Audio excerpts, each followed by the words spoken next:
Vamos lá?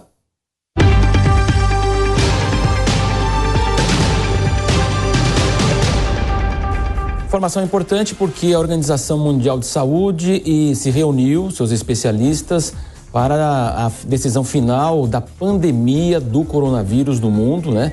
Nós tivemos então, e agora surge justamente essa informação de que houve então, por parte da OMS, essa decisão de colocar fim à pandemia do coronavírus, que infelizmente matou milhões de pessoas em todo o mundo. O Brasil, infelizmente, também liderou aí praticamente a questão das mortes. Eu quero ouvir o Diogo Schelp. Schelp, era algo já esperado, né? Nós sabemos que o avanço da vacinação, a gravidade dos casos, as internações, as mortes, felizmente diminuíram mesmo no Brasil e em todo o mundo, e agora uma decisão muito importante da OMS, e naquele momento mais agudo parecia que nunca ia acontecer isso, né, Schelp? Pois é, durou muito tempo, não é, Marcelo? Evidentemente que essa é uma notícia positiva no sentido de que agora o mundo, né, e a OMS reconhece isso, o mundo está mais preparado para enfrentar essa doença. Ela continua existindo, ela continua sendo uma ameaça, continua sendo um problema de saúde pública, mas já não com a característica de uma pandemia, ou seja, de uma epidemia com características globais. A gente precisa lembrar, em 2020, quando houve, né, a discussão sobre a declaração de pandemia, questionou-se muito, criticou-se a OMS por supostamente ter demorado para fazer essa declaração de pandemia. Inclusive, o então ministro da Saúde brasileiro, o Mandetta, era um dos defensores de que isso fosse feito o quanto antes. E por que isso era importante? Porque no momento em que a OMS declarasse que havia uma pandemia, os países passariam a ter um protocolo, né, conjunto para adotar medidas justamente para conter o avanço da doença, né? Então, isso foi estabelecido. E, obviamente, que o fato de que agora a OMS declare o fim da pandemia se deve também, em grande parte, ao fato de que a ciência investiu muito dinheiro no desenvolvimento de vacinas e conseguiu colocar vacinas em tempo recorde no braço da população ao redor do mundo. Esse foi um fator importantíssimo para conter o avanço da doença, para conter o número de novos casos. E a partir de agora a gente passa, né, a conviver com o vírus, com o coronavírus, como convivíamos e continuamos convivendo com outras doenças virais do sistema respiratório, como a própria gripe.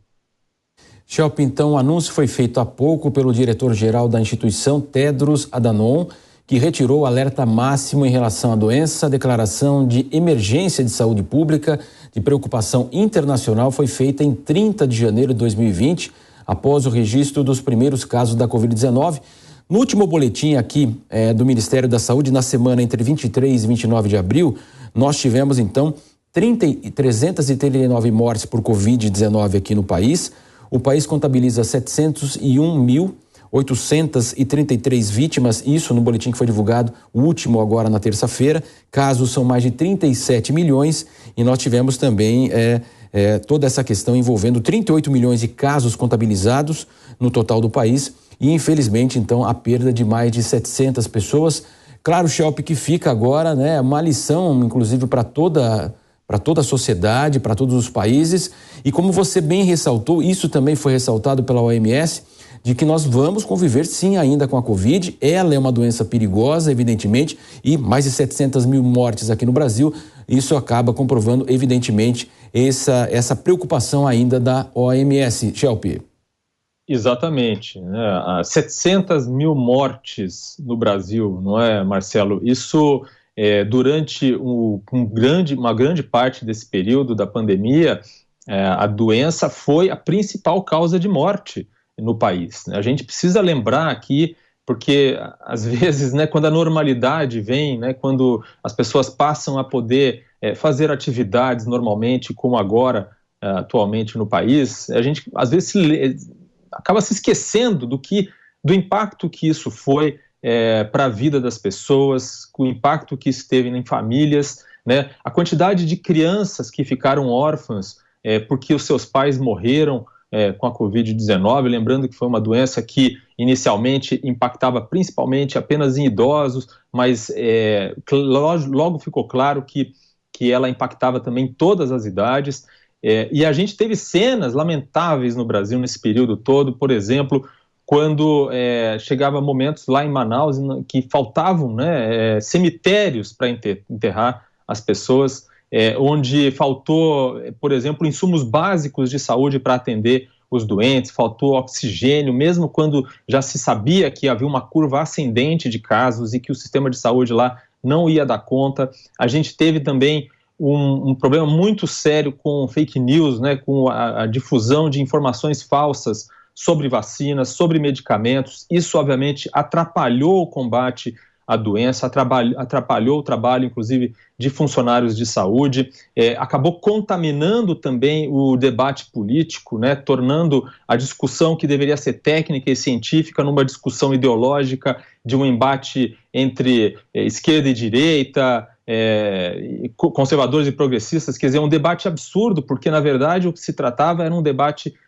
científico, era algo que deveria ser definido do ponto de vista técnico. Então, a gente teve, sim, no Brasil, mais de 700 mil mortes, e muitas delas poderiam ter sido evitadas se a questão não tivesse sido politizada. Exatamente, então nós repetimos, a OMS, a Organização Mundial de Saúde, acaba de decretar o fim da emergência de saúde pública em relação à Covid-19. Claro, vamos continuar acompanhando esse assunto aqui e trazendo todas as atualizações aqui na Jovem Pan. Inclusive a reunião acontecendo neste momento, também lá com imagens ao vivo agora, lá da Suíça, né, da Organização Mundial da Saúde, e claro que traremos mais informações, evidentemente, ao longo da nossa programação. E a instalação